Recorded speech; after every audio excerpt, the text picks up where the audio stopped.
you went to Ireland and fell in love. Mhm. What happened?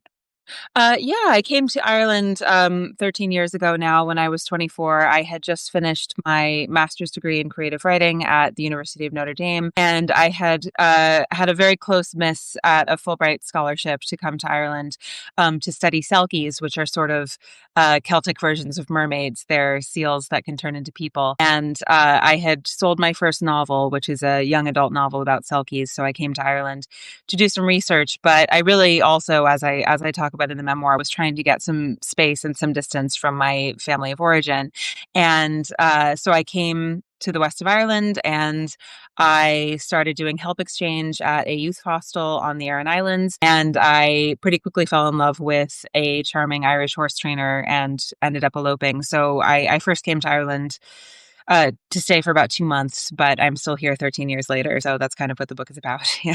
So, Well, I have to ask what happened. yeah.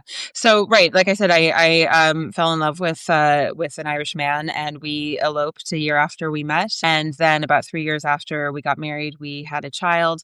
And I was so thrilled to move to Ireland. I was very much in love with my husband and I was really happy to, as I said, to get some distance from my family of origin, who were pretty abusive. So the title "Ring of Salt" of my book, the first thing that refers to, is the Atlantic Ocean that I put between my family of origin in the United States and myself in Ireland.